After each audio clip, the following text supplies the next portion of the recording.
What's going on, everybody? This is Island Hopper TV, and today we are going to do the things to know about visiting Washington, D.C. Let's do it.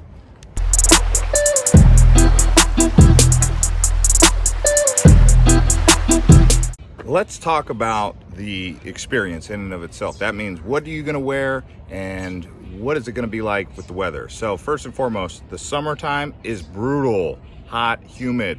That means June, July, August, even a little bit of September and a little bit of May. But here I am in the spring. Absolutely beautiful time to visit DC is during the spring, especially with all the walking that you're going to do. Now in the winter, in December, January, February, it does get bone-chilling cold here, so do keep that in mind. Now it doesn't get extremely cold like it does in the far north, but do keep that in mind when you're trying to visit this part of the country. So when it comes to the attire, we'll talk about that a little later on. When planning to come to Washington, D.C., set aside almost up to a week or more, because there are so many different museums that you should probably take a look at, including all of the Smithsonian museums, the American History Museum, the Natural History Museum. There's a lot of museums all across D.C. that you want to take in. That doesn't even include the National Mall, Mount Vernon, which is about 30 miles south of here, 30 minutes south of Washington, D.C., Arlington, the Pentagon area, the Virginia side, the Maryland side. So a week in DC, but at least 4 days. You can do it all in 24 hours though, but you won't see the full experience. So things to know about the clothes when you come out here. Washington, D.C., in the morning, it can be cold and brisk and you feel like you need a sweater and pants, and then by the time it's 1 o'clock in the afternoon, you're like, you want shorts on and you want a short sleeve shirt. But definitely bring walking shoes, because there's a lot of walking you're going to do when you're out here. All right, guys, the thing to know about Washington, D.C., the way it's set up on a grid and in the pattern that it's set up on, it's set up diagonally, named after states. And the reason they set it up that way was to be in a geometric pattern that they found to be the best. And so what you have in the middle is the Washington Monument, and then towards the north you have the White House, towards the south you have the Jefferson Memorial, and then towards the east you have the U.S. Capitol, and then to the west you have the Lincoln Memorial.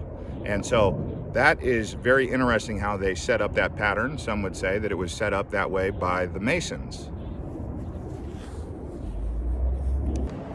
All right, guys, one of the things I wanted to say about the structures and the memorials, the monuments out here, they're actually made out of real stone, granite, marble. If you take a look here, this is not plastic, this is not rubber, this is not synthetic, this is real.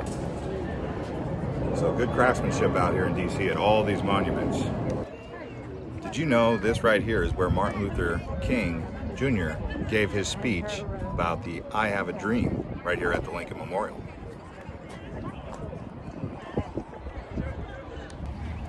And when you come down here to the National Mall in particular, you're going to discover that there's not going to be any restaurants around you within the whole area. So you're going to have concession stands like this one that says refreshments, but they're going to have these little mobile concession stands on the side of the road occasionally where you can buy water, a hot dog, burgers, but do bring some sort of snacks or something, but don't expect to eat a meal while you're in the National Mall area of Washington, D.C. Yeah, so here we are, we're buying a ticket. It's $13 for 1 day, plus $2 for the card. And here's the actual Smart Trip card that you get. They do take cash and card right here on this machine. So here's something to know about Washington, D.C. that a lot of people won't tell you. In fact, they'll tell you the opposite of what I'm about to tell you. People in Washington, D.C. are friendly. They've all been friendly to me. Now, it could be that we're here during a beautiful time of year, being spring, and I don't know how it is if I come here in January when it's a blizzard.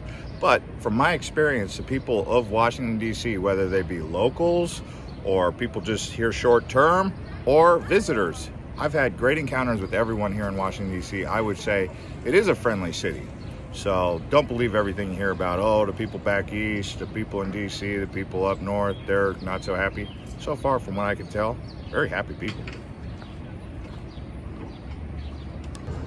All right, here's something to know. There is more to D.C. than just the downtown area of the National Mall. And you could take a water taxi across the Potomac to go to National Harbor, which is where I'm at right now. You could go over from here to the actual Alexandria wharf, and you can take this up to the Georgetown area. So the water taxi will take you all over there, and then to the wharf in downtown DC. So getting around, there's many different places to explore. Alexandria, National Harbor, which is where I'm at now, the National Mall, downtown, and Georgetown. So do get around.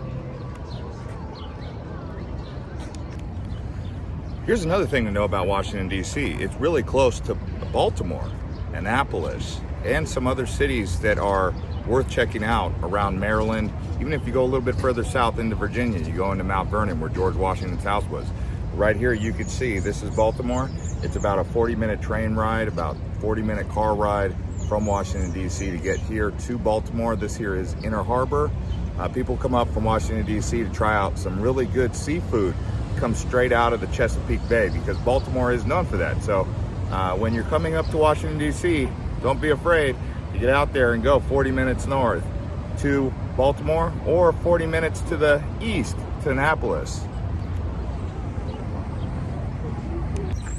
All right, here's something that you're going to want to know about Washington, D.C. There's 3 airports, so be airport savvy. The one that arrives directly into DC right there on the Potomac, Ronald Reagan Airport. That's the one that's centrally located. If you can get a flight in there, that's probably best. The one to the west of Washington, D.C. is called Dulles.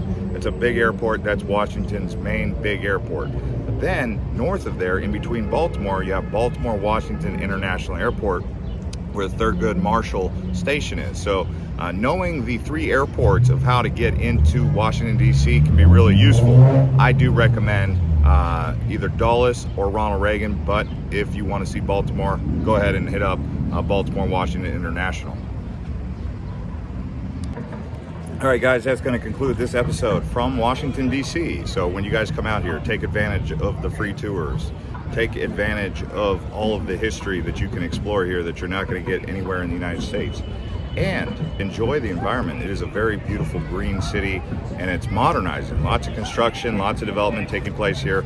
I would say it's one of the fastest growing modern cities in America.